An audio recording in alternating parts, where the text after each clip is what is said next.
Good evening guys, कैसे हैं आप लोग। मैं आशा करती हूँ आप लोग अच्छे होंगे। मैं बिल्कुल ठीक हूँ। आप लोग को मैं गृह प्रबंध एवं आंतरिक सज्जा डॉक्टर वृंदा मैम की बुक बता रही थी, home management and interior decoration, जिसमें से मैं आप लोग को ये इंटीरियर डेकोरेशन बता रही हूँ। आप लोग देख लीजिए, यहाँ आप लोगों के सामने इंडेक्स है, विषय सूची।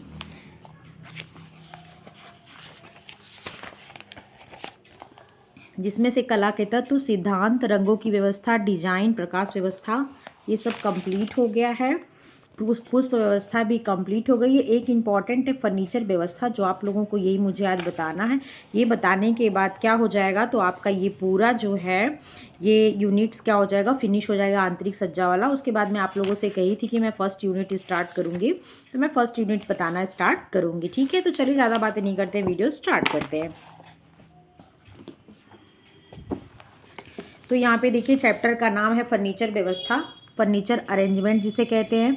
तो गृह सज्जा में फर्नीचर का अत्यंत ही महत्वपूर्ण स्थान है। और आपको बता देती हूँ कुछ चीज़ें, क्योंकि हर चीज़ में घर और स्पेसिफिक या विशेष तौर से कह सकते हैं घर में फर्नीचर का विशेष महत्व है। इसका कहने का मतलब है कि दरवाजे से लेकर खिड़कियाँ तक, घर बनने में फ्रेम से लेकर के सोफ़ा, बेड, अलमारियाँ, हर चीज़ क्या होता है, तो आप क्या कहते हैं, लकड़ी का उपयोग किया था। थोड़ा मॉडर्न हो जाने की वजह से मॉडलाइज अब लकड़ियों का यूज़ ना होने के बाद अब सीमेंटों का भी यूज़ बहुत जगह हो रहा है। फिर भी जो लकड़ी है दरवाजे वगैरह है उसके लिए क्या है, तो आज भी आप किसका यूज़ करें, तो लकड़ियाँ खिड़की वगैरह के लिए भी यूज़ कर ही रहे हैं। ठीक है, तो देख लीजिए, गृह सज्जा में फर्नीचर का अत्यंत ही महत्वपूर्ण स्थान है। आज फर्नीचर हमारे जीवन का अभिन्न अंग बन चुका है।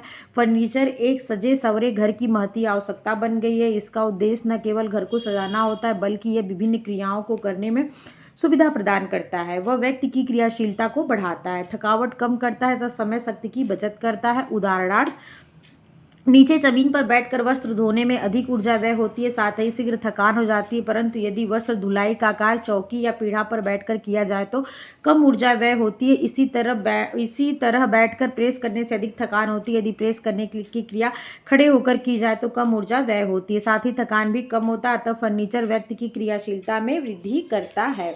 अगला है फर्नीचर, जिसे कहते हैं अंग्रेजी भाषा का शब्द है जिसका तात्पर्य है मेज, कुर्सी, पलंग, बुक रैक, अलमारियां, तख्त, हार्ड बेड, चारपाई, सोफा, बेंच, मोढ़ा, डेस्क आदि। फर्नीचर ये सब है। अंग्रेजी शब्द का अंग्रेजी शब्द भाषा का शब्द है क्या, फर्नीचर। ठीक है, जिसका तात्पर्य होता है मेज, कुर्सी, पलंग, बुक रैक, अलमारियां, तख्त, ये सब क्या होता है, इसका अर्थ होता है। और विभिन्न शब्दों में फर्नीचर का अर्थ होता है घर में चलायमान उपकरण से है, जो सज्जा हेतु घर में, होटल में, निजी संस्थानों में अथवा सरकारी दफ्तरों में उपयोग में लिए जाते हैं, जैसे मेज, कुर्सी, पलंग, सोफा सेट, डेस्क, अलमारियां, चारपाई आदि।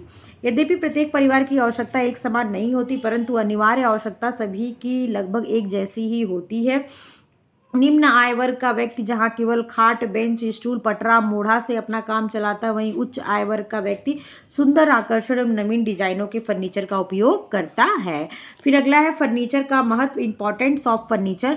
फर्नीचर का उपयोग अत्यंत प्राचीन समय से घरों में होता आया है। ऐसा माना जाता है कि आज से हजारों वर्ष पूर्व सबसे पहले इसका उपयोग मिस्र में होता था। फर्नीचर का प्रयोग सबसे पहले कहाँ हुआ, तो फर्नीचर का सबसे पहले उपयोग मिस्र में हुआ। ठीक है, फिर धीरे धीरे इसकी आवश्यकता, उपयोगिता एवं महत्ता को विश्व के अनेक देशों ने स्वीकारा। आज फर्नीचर निर्माण एवं विकास में काफी प्रगति हुई। फर्नीचर के बगैर हमारा जीवन ही अधूरा लगता है। फर्नीचर के निम्नलिखित क्या हैं, तो उदाहरण है।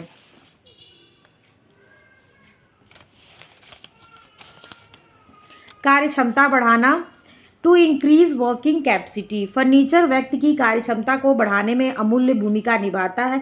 प्रेस करते समय यदि प्रेस करने वाली मेज का उपयोग किया जाए तो व्यक्ति को कम से कम थकान होती है। कार्य क्षमता बढ़ाता है, आपकी पहले बार पॉइंट देख लीजिए, कार्य क्षमता बढ़ाता है फर्नीचर, श्रम एवं समय की बचत करता है, आरामदायक रहन सहन की सुविधा प्रदान करता है। वस्तुओं के संग्रह हेतु फर्नीचर का उपयोग या लकड़ियों का उपयोग किया था, उत्तम स्वास्थ्य की प्राप्ति हेतु। अगला पॉइंट वाइज देख लीजिए, कार्य क्षमता बढ़ाना आपको बता दिया। अगला आता है श्रम एवं समय की बचत, saving of labour and time. ठीक है, इसमें कुछ ज़्यादा नहीं, कार्य क्षमता बढ़ाने में जैसे प्रेस करने के लिए आप यूज़ कर सकते हैं, बैठ के वैसे काम करेंगे तो कठिन होगा, स्टूल पे बैठे काम करिए, चेयर पे बैठ के आपकी थकान कम होगी, कार्य सरलीकरण होगा। ठीक है, स्टडी अगर कर रहे हैं तो अगर टेबल उस पर करेंगे तो आराम से बैठेंगे, जमीन पे कुछ देर बैठेंगे तो कमर में दर्द होगी। तो क्या कार्य क्षमता को बढ़ाने में आपकी मदद करता है। टू इंक्रीज वर्किंग कैपेसिटी, सोच रहे इसको जल्दी से इस चैप्टर को फिनिश कर देते हैं, फिर यूथ में जितने क्वेश्चन होंगे एक बार उसको देख लिया जाएगा। उसके बाद फिर क्या किया किया जाएगा, प्रथम यूनिट स्टार्ट करूंगी। श्रम एवं समय की बचत, saving of labour and time. Furniture विविध कार्यों को करने में सुगम तो बनाता ही है, साथ ही समय एवं श्रम की बचत भी करता है। बार बार नीचे जमीन पर उठने बैठने से अधिक श्रम लगता है, साथ ही कई ऐसे कार्य भी हैं जिन्हें जमीन पर बैठकर करने में अधिक समय लगता है तथा कई प्रकार की कठिनाइयां भी सहन करनी पड़ती है। शयन कक्ष में चारपाई, पलंग अथवा दीवान होने से बार बार बिस्तर लगाने, प्रातः होने ही पलंग को बाहर निकालने, फिर रात्रि को पलंग लगाने की उपयुक्त का झंझट नहीं रहता है। परिणामतः समय एवं शक्ति की बचत होती है। इसी तरह रसोई घर में उपयुक्त ऊंचाई पर अलमारी होने से सामान निकालने रखने के लिए बार बार उठना नहीं पड़ता। बैठक कक्ष में सोफा अथवा कुर्सी मेज लगे होने से आगंतुकों को बिठाने एवं स्वागत कराने में परेशानी नहीं होती है। अगला है आरामदायक रहन सहन की सुविधा प्रदान करना, to provide comfortable standard of living. कहने का मतलब है आरामदायक रहन सहन की सुविधा। आपका जो लिविंग है, जो आपका तरीका है स्टैंडर्ड रहने का, लिविंग जीने का, उसमें क्या कंफर्टेबल देना आपको, मतलब वो प्रोवाइड कराता है। कौन? तो फर्नीचर हमारे रहन सहन को सुविधापूर्ण एवं आरामदायक बनाता है। प्रत्येक कक्ष में उचित फर्नीचर व्यवस्था से कार्यों को करने में सुगमता होती है, अतः व्यक्ति की क्रियाशीलता बढ़ती है। व्यक्ति उत्साहपूर्वक अपने कार्यों को शीघ्रता से संपन्न कर लेता है तथा उसे आनंद, सुख एवं खुशी की अनुभूति होती है। उदाहरणार्थ, भोजन कक्ष में डाइनिंग टेबल होने से परिवार के सदस्य आराम से भोजन कर लेते हैं। यदि घर में बूढ़े बुजुर्ग हैं तो उन्हें जमीन पर उठने बैठने में काफ़ी परेशानी आती है। ऐसी स्थिति में उचित फर्नीचर उनके आरामदायक जीवन यापन में मदद करता है। उदाहरणार्थ, गठिया के रोगी को जमीन पर बैठकर भोजन करने और फिर उठकर हाथ मुंह धोने आ जाने में काफ़ी परेशानी होती है। इसी तरह शयन कक्ष में पहले से पलंग बिछे होने तथा उस पर बिस्तर लगल होने से सोते समय असुविधा नहीं होती और न ही सुबह जल्दी उठकर बिस्तर समेटने की आवश्यकता होती है। अगला है वस्तुओं के संग्रहण में, फॉर स्टोरेज ऑफ थिंग्स। विभिन्न सामग्रियों को उचित स्थान पर सुरक्षित तरीके से संग्रहण में फर्नीचर का अमूल्य योगदान होता है, जैसे किताब, कॉपियाँ, बर्तन, कपड़े, घरेलू उपकरण, खाद्य सामग्री आदि।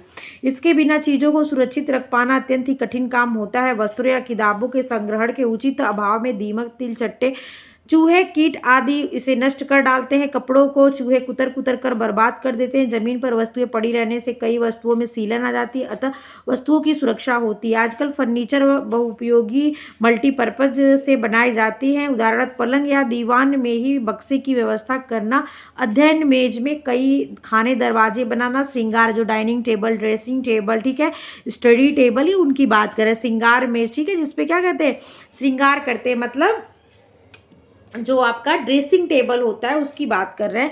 खाने बनाकर कई सामानों को संग्रह करने के लिए स्थान बनाना, अलमारी में ही बक्से, उपकरण, वस्त्र आदि रखने हेतु विभिन्न आकार के खाने बनाना, सोफा सेट में वस्तु रखते हुए खाने बनाना आदि। पांचवां है उत्तम स्वास्थ्य की प्राप्ति हेतु, फॉर बेटर हेल्थ। फर्नीचर व्यक्ति को स्वस्थ रखने एवं उत्तम जीवन यापन में अमूल्य योगदान देते हैं। हम सभी ऐसा महसूस करते हैं कि फर्नीचर के बिना जीवन अत्यंत ही नीरस, कष्टप्रद एवं कठिनाइयों से भरा होता है।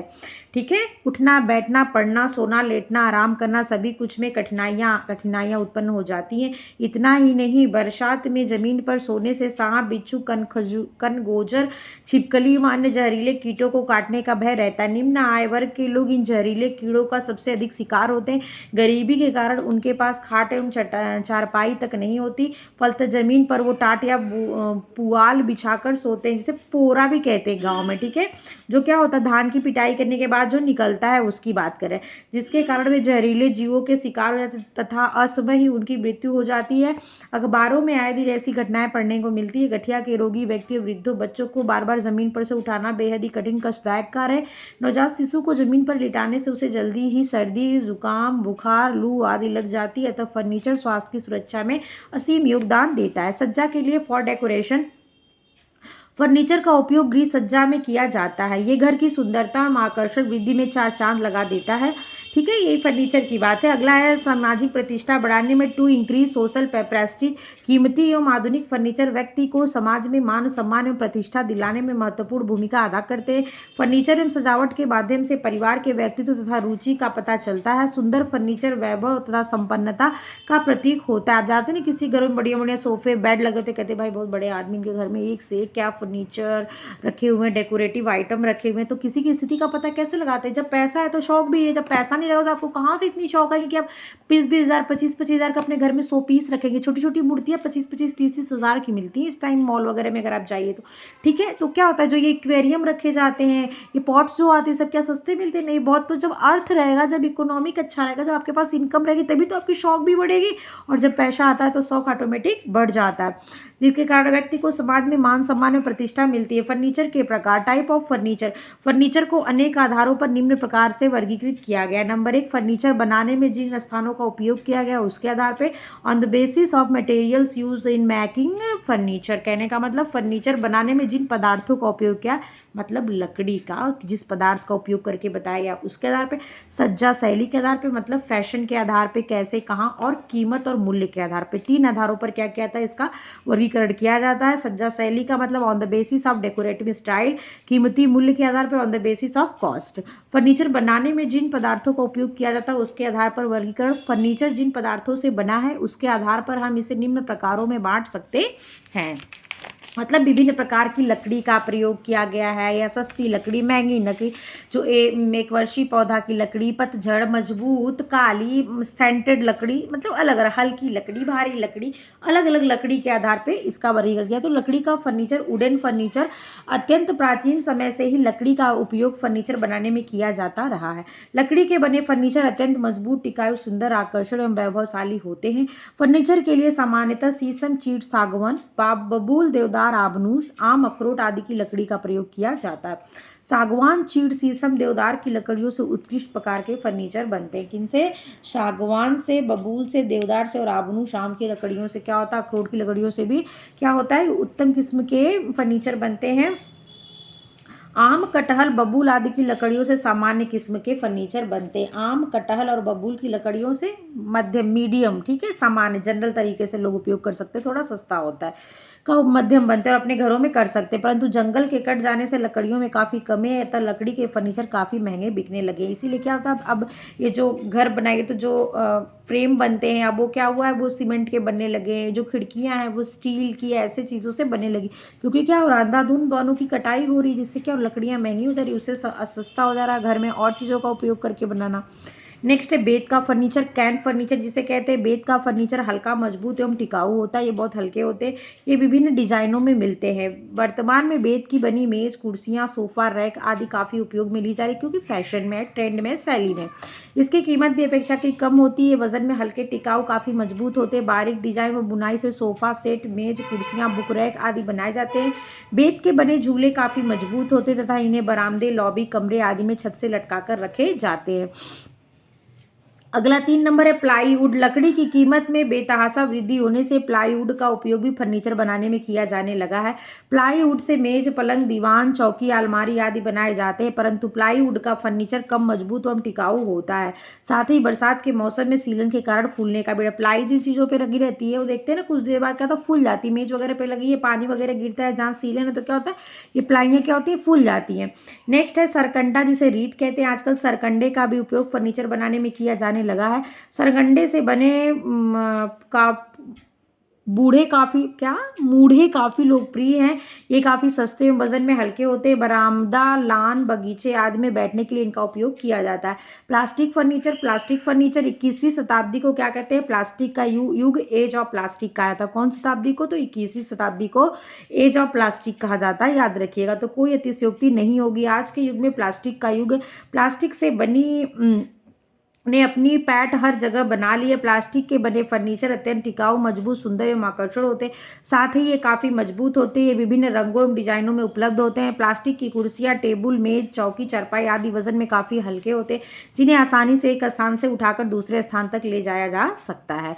अगला है फाइबर ग्लास का फर्नीचर। Fibre glass furniture. आज के वैज्ञानिक युग में अनेक प्रकार के पदार्थों का निर्माण हो रहा है, जिनसे फर्नीचर बनाए जाते हैं। फाइबर ग्लास उन्हीं में से एक पदार्थ है। फाइबर ग्लास के बने फर्नीचर फर्नीचर वजन में हल्के, सुंदर, टिकाऊ एवं काफ़ी मजबूत होते हैं। किसके? फाइबर ग्लास के। परंतु ये काफ़ी महंगे होते हैं, अतः इनका उपयोग कुछ ही धनाढ्य वर्ग के लोग करते हैं। अगला है धातु का फर्नीचर, मेटल फर्नीचर जिसे कहते हैं। इस्पात, लोहा, पीतल, एल्यूमिनियम, पीतल, कांसा आदि के उपयोग से भी फर्नीचर बनाए जाते हैं।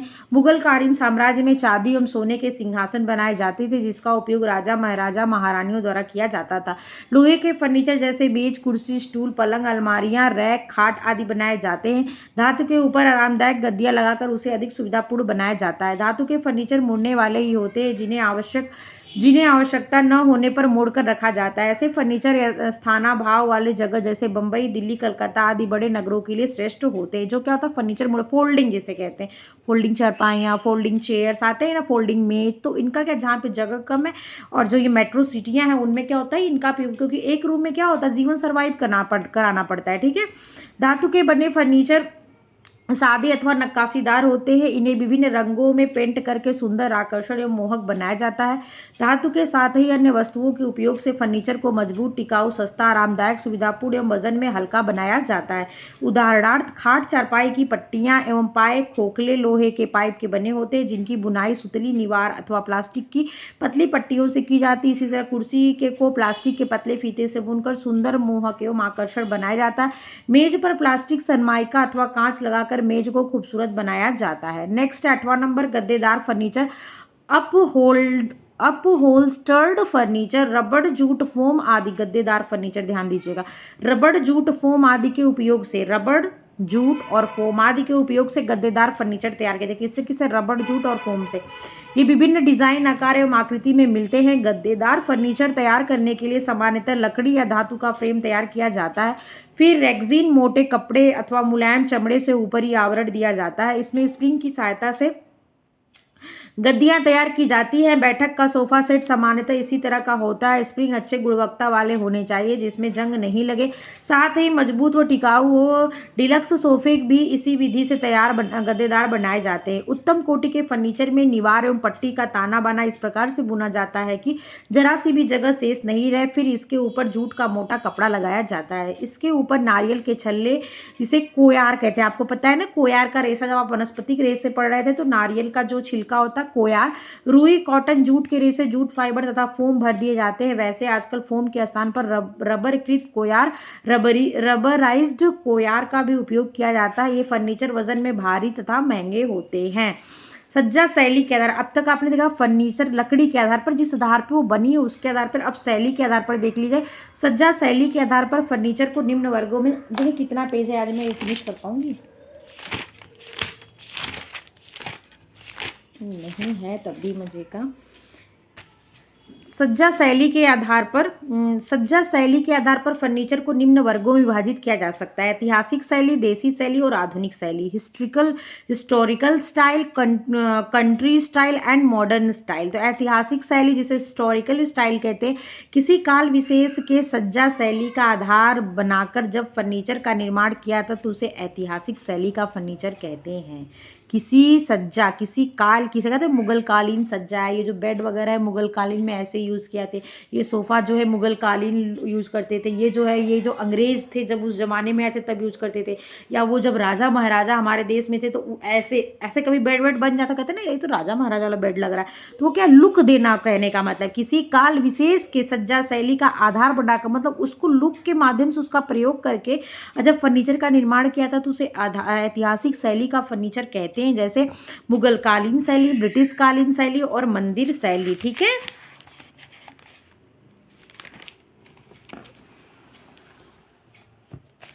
अगला देख लीजिए, देसी शैली, कंट्री स्टाइल। जब घर की सज्जा परंपरागत तरीके से अपनी सभ्यता एवं संस्कृति को ध्यान में रखकर करते हैं तब उसे देसी शैली कहा जाता है।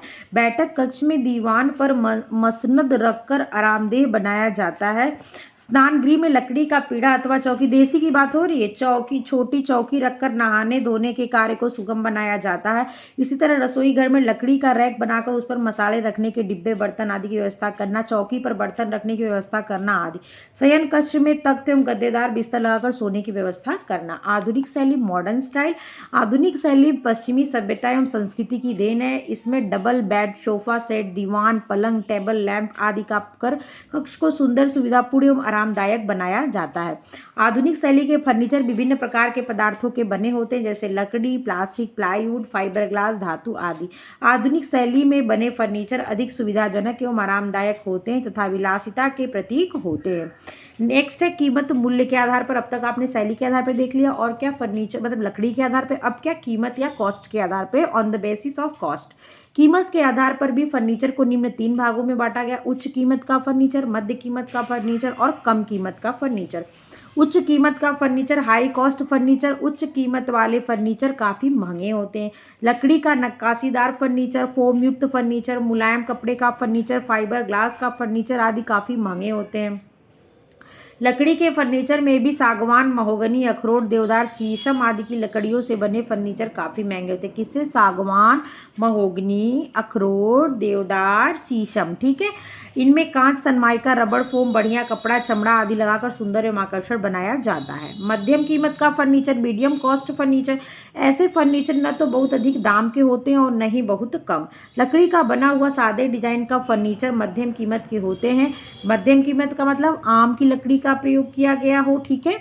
आम की लकड़ी का, और कह सकते हैं इसका बबूल की लकड़ी का, और एक कोई लकड़ी थी देख लेते हैं अभी, कटहल की लकड़ी का मध्यम श्रेणी में प्रयोग करते हैं। ठीक है।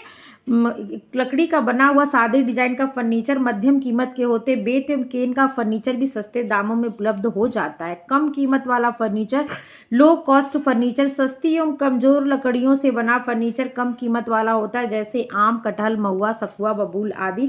ये लकड़ियां सस्ती मिलती है। इनसे बने फर्नीचर बहुत अधिक मजबूत एवं टिकाऊ नहीं होते, अतः ये सस्ते मिलते हैं तथा निर्धन वर्ग के लोग भी इनका उपयोग अपने घरों में फर्नीचर बनाने में कर सकते हैं। हाँ, कभी कभी अच्छी गुणवत्ता वाले लकड़ी या धातु के फर्नीचर भी पुराना होने अथवा परंपरागत डिजाइन एवं शैली के होने के कारण सस्ते दामों में मिल जाते हैं। कबाड़ियों के हाथ से ये ऐसे फर्नीचर आसानी से खरीदे जा सकते हैं। इन पर रंग रोगन करके, पेंट करके व पॉलिश करके इन्हें रंगीन रूप प्रदान किया जाता है। फर्नीचर का चयन करते समय ध्यान रखने योग्य बातें, points to be kept in mind while selecting the furniture. जैसा कि हम पूर्व में पढ़ चुके हैं, फर्नीचर आज मानव जीवन का अभिन्न अंग बन चुका है। हर घर की पहली आवश्यकता फर्नीचर। इसके बिना कार्यों को संपन्न करने, उठने, बैठने, सोने, भोजन करने, रसोई पकाने, वस्त्र धोने, अतिथियों को बिठाने आदि में भारी कठिनाइयों का सामना करना पड़ता है। परंतु फर्नीचर किस तरह का होना चाहिए ताकि ये अधिकाधिक उद्देश्यों की पूर्ति करे, इसके बारे में जानना जरूरी है। कई बार दूसरे पड़ोसियों की देखा देखी उनकी नकल करके ऐसे फर्नीचर लिए जाते हैं जिनकी वास्तव में कोई आवश्यकता नहीं होती। फलतः उस पर व्यय किया गया धन, समय एवं शक्ति सभी कुछ व्यर्थ हो जाता है। इसके विपरीत इन्हें घर में उपयुक्त स्थान पर रखने से कार्य करने में बाधा उत्पन्न होती है। घर की साफ सफाई करना मुश्किल हो जाता है। इसलिए जरूरी है कि फर्नीचर इस तरह से खरीदे जाएं जो मजबूत, टिकाऊ, उपयोगी, आरामदायक, सुविधापूर्ण होने के साथ ही अनेक उद्देश्यों की पूर्ति कर सके। फर्नीचर आधुनिक डिजाइन वाला एवं प्रचलित शैली का होना चाहिए, साथ ही ये सस्ते भी हों तथा कम स्थान घेरते हो, इस बात का भी ध्यान रखना चाहिए। आपने जान लिया, एक कैसे लकड़ी के आधार पर, एक कैसा शैली के आधार पर, फैशन के आधार पर, एक कैसा कॉस्ट के आधार पर। ठीक है। अब नंबर आता है फर्नीचर का चयन करते समय निम्न बातें। पहले पॉइंट्स देख लीजिए और इसके बारे में कल स्टार्ट करेंगे। देखते हैं। धन की दृष्टि से मितव्ययिता, economic to relation to money. Furniture धन की दृष्टि से मितव्ययी होना चाहिए। फर्नीचर बनाते समय समाधान मतलब मितव्ययी करने का मतलब कंजूस नहीं, पर धन की बचत की, यानी मतलब कोई भी काम मितव्ययिता को ध्यान में रखकर करना चाहिए। तो फर्नीचर की बात कर रहा है कि फर्नीचर कैसा होना चाहिए, तो मितव्ययी होना चाहिए। बहुत ज़्यादा महंगा नहीं, बहुत ज़्यादा खराब या सस्ता नहीं।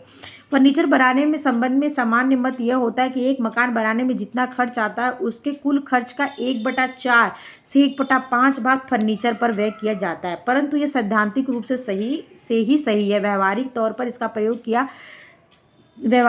इसका प्रयोग किया जाना भारत जैसे निर्धन विकासशील देश के लिए संभव नहीं है, क्योंकि भारत की अधिकांश जनता झुग्गी झोपड़ियों में रहती है तथा टूटी फूटी चारपाई पर सोकर जीवन गुजारती है। परंतु इसका अर्थ यह न समझे कि घर में फर्नीचर होना ही नहीं चाहिए अथवा व्यक्ति फर्नीचर खरीद ही नहीं सकता। एक सामान्य आय अर्जित करने वाला व्यक्ति भी यदि सोच समझकर धन का व्यय करे तो वह फर्नीचर खरीद सकता है और अपने जीवन को सुख सुविधा आराम पूर्वक मतलब बिता सकता है।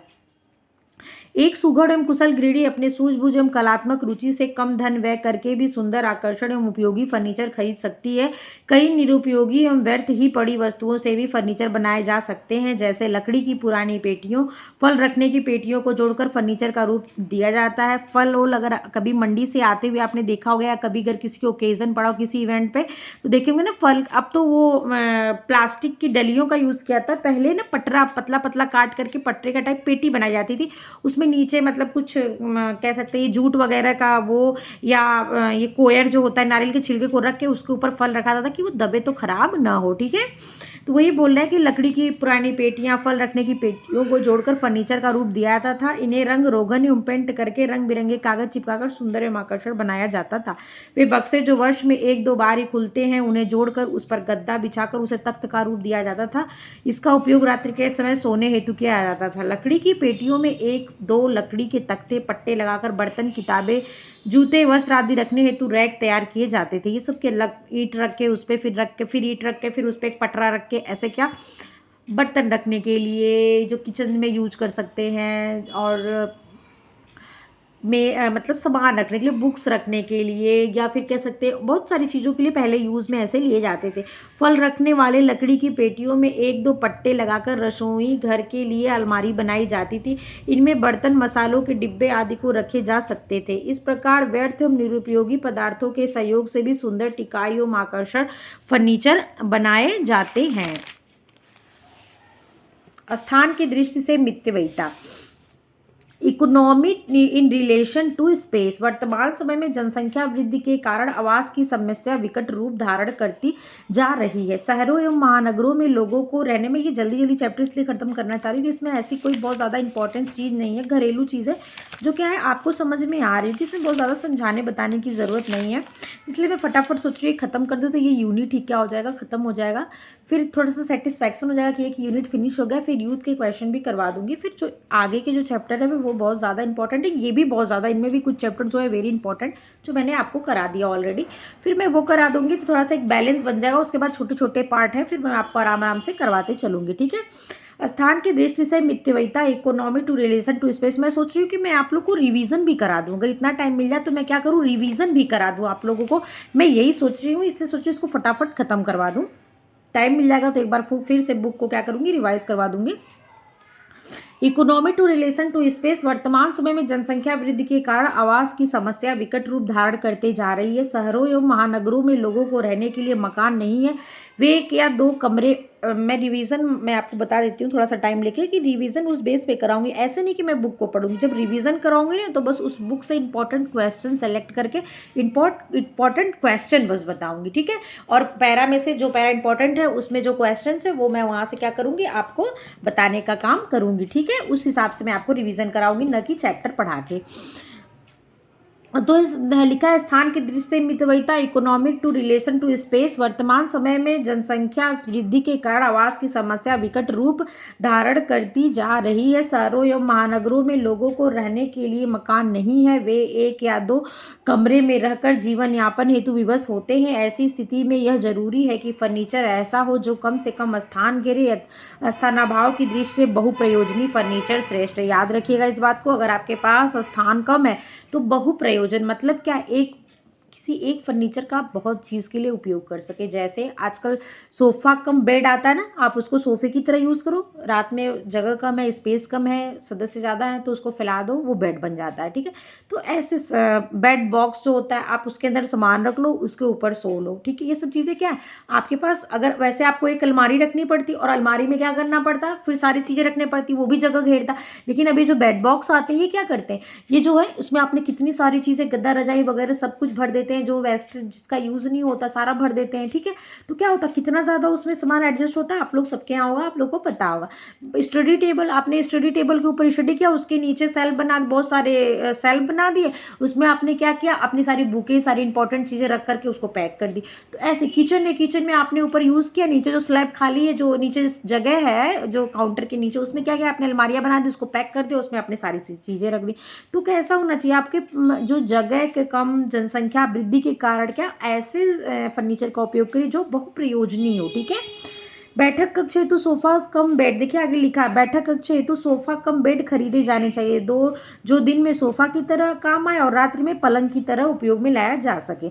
पलंग इस तरह के बनवाए जाए जिसमें बॉक्स बने रहे, जो मैं भी ये बताई हूँ। स्थानों सामानों के संग्रह भंडारण हेतु दीवार में ही ताखा रैक अलमारियां सेल्फ आदि बनवाए जाने चाहिए। कुर्सी में चरपाई खाट तिपाई और आदि मुड़ने वाले फोल्डिंग होने चाहिए। अस्थाना भाव की दशा में भारी वजन वाला फर्नीचर भूलकर भी नहीं खरीदना चाहिए, क्योंकि आपके पास जगह कम है, कभी इधर एडजस्ट करो कभी उधर एडजस्ट करो। कभी कल क्या होता है कि आपने वहाँ पे किचन का यूज़ किया, मुंबई वगैरह में जो रहते हैं ना झुग्गी वगैरह क्या है, सो अभी उस टाइम वहाँ पे खाना बनाएंगे तब जिस पे सोए रहेंगे फोल्डिंग वगैरह उसको खड़ा कर देंगे, फिर जब खाना बना लिए तो उसको उसको उसके नीचे खिसका देंगे।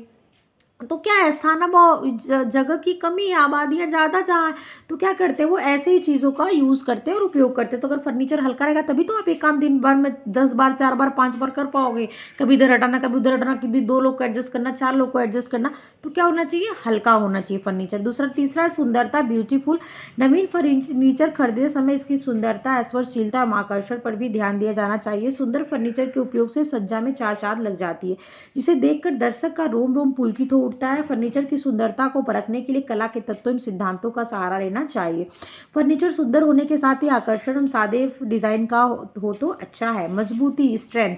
मजबूती में केवल सुंदर मनोहारी व लुभावना ही हो, बल्कि इसके इन गुणों के साथ ही इसमें मजबूती का भी गुण विद्यमान होना चाहिए, क्योंकि फर्नीचर बार बार नहीं खरीदे जाते, इसलिए जरूरी है कि सस्ते दामों में बहुत सारे फर्नीचर न क्रय करके महंगे दामों में कम एक दो फर्नीचर ही खरीदे जाए, जो कि अच्छी लकड़ी के बने हो। उसकी जो कह सकते हैं जो उसका जीवन हो वो क्या हो, लॉन्ग हो, लंबे समय तक चले। ऐसा नहीं कि 4 दिन आपने यूज किया, कस के कोई 2-4 लोग बैठ गए तो चरचरा मरमरा के क्या हुआ, टूट गया। तो फर्नीचर क्या होना, अच्छी लकड़ी का उपयोग किया जाना चाहिए। अच्छी चीज़ों का उपयोग करके उसको तैयार करने में जिन जिन चीज़ों का उपयोग हो रहना चाहिए वो क्या हो, अच्छी हो, जिससे क्या हो उसकी जो लाइफ हो वो लॉन्ग हो। फर्नीचर की मजबूती लकड़ी के किस्म, प्रकार, बनावट पर निर्भर करती है। सागवान, शीशम, महोगनी, देवदार आदि की लकड़ियों के फर्नीचर मजबूत एवं टिकाऊ होते हैं। हाँ, फर्नीचर सदैव पकी हुई एवं सूखी लकड़ियों से बनवाना चाहिए। फर्नीचर की लकड़ी यदि कच्ची और नई है तो उसमें अच्छे फर्नीचर नहीं बनते। गर्मी के मौसम में इनके सूख जाने पर जोड़ों में दरार बन जाती है तथा वर्षा ऋतु में फूल कर इनका आकार टेढ़ा मेढ़ा हो जाता है। किवाड़ के पल्ले बरसात में नहीं लगते, लकड़ियां जगह जगह से चटक जाती हैं, इनमें दीमक, घून एवं कीड़े लग जाते। परिणामतः फर्नीचर जल्दी सड़कर व्यर्थ हो जाता है, इसलिए फर्नीचर सूखी लकड़ियों से बनवाई जानी चाहिए। अगला है उपयोगिता, यूटिलिटी। आधुनिक समय में आवासों की समस्या विकट रूप धारण करती जा रही है। ऐसी स्थिति में वे ही फर्नीचर खरीदे जाए जो उपयोगी हैं। उपयोगिता फर्नीचर अनुपयोगी फर्नीचर भूलकर भी नहीं खरीदने चाहिए। ठीक है, ये ब्लर नहीं, ये जो इसकी प्रिंटिंग है ना वही ऐसे हुई है। भले ही वे कितने ही सुंदर, आकर्षण, मोहक एवं लुभावना क्यों नहीं हो, क्योंकि ऐसे फर्नीचर अनावश्यक ही मकान में जगह छेकता है तथा व्यक्ति की क्रियाशीलता में बाधा पहुंचाता है। तब फर्नीचर स्थान को ध्यान में रखते हुए खरीदना चाहिए। उपयोगी और बहुप्रयोजनीय। फैशन एवं शैली, फैशन एंड स्टाइल। फर्नीचर खरीदने से पूर्व गृहिणी को प्रचलित शैली एवं आधुनिक डिजाइन का ज्ञान होना चाहिए, अन्यथा वे हमें पिछड़ा होने का संकेत देते हैं। आजकल फर्नीचर के कौन कौन से डिजाइन प्रचलित है, इसका ज्ञान पत्र पत्रिकाओं, पुस्तकों, अखबारों, विज्ञापन आदि के माध्यम से प्राप्त हो जाता है। फर्नीचर सदैव सामयिक फैशन एवं शैली के खरीदने चाहिए, ताकि उससे व्यक्ति को अधिकतम सुख, शांति, आनंद हाँ एवं संतोष की अनुभूति हो सके। हाँ, यदि मकान परंपरागत डिजाइन का है तब देसी शैली के फर्नीचर खरीदे जा सकते हैं। जब आपका घर परंपरागत डिजाइन का बना हो तो अब देसी शैली के फर्नीचर खरीदे जा सकते हैं, क्योंकि परंपरागत मकान में परंपरागत ही फर्नीचर शोभा देते हैं। जैसे जो घर की आपकी स्टाइल है, जो अगर आप ट्रेडिशन को ध्यान में रख के अपने घर बना रहे हैं तो उसमें क्या होता है, उसी के आधार पे आपके फर्नीचर भी अच्छा लगेगा। अगर आपका घर क्या है, एक पारंपरिक आधार पे, मतलब उसमें जो खिड़कियां हैं वो पुराने डिज़ाइन में या परंपराओं को ध्यान में रखते हुए बनाए गए और आपने उसमें वेस्टर्न स्टाइल के फर्नीचर रखे तो वो अच्छे नहीं लगेंगे। ठीक है, परंतु अधिक मकान अत्याधुनिक डिजाइन के हैं तो उसमें परंपरागत शैली और डिजाइन के नमूने वाले फर्नीचर जरा भी नहीं शोभते, जिसमें नक्काशी, पुरानी चीज़ों में देखेंगे आप खूब नक्काशी, जैसे अजंता एलोरा की गुफाओं में देख लीजिए इतनी महीन महीन नक्काशी की हुई है। ये आगरा वगैरह में देख लीजिए, वहाँ पे इतनी नक्काशी, उसके बाहर एक रखा जाता है जिसपे लोग फोटो पिक्स वगैरह निकलवाते हैं, उस पर भी देखिए नक्काशी की हुई है।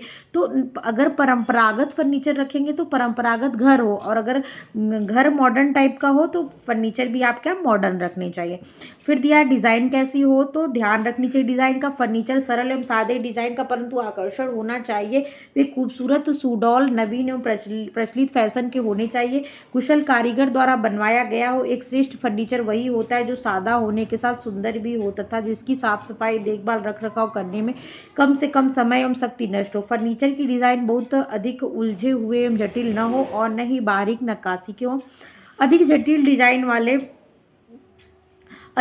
डिजाइन वाले फर्नीचर की साफ सफाई करना बेहद कठिन काम है। ध्यान रहे फर्नीचर बहुत अधिक भारी वजन वाला नहीं होना चाहिए। मैं कई बार ये चीज़ें पढ़ के आपको बता दी, क्योंकि भारी फर्नीचर को रोज रोज हटाकर साफ सफाई नहीं की जा सकती। इस कारण इसके नीचे और पीछे मक्खी, मच्छर, छिपकली, झिंगुर आसानी से घर बसा लेते हैं।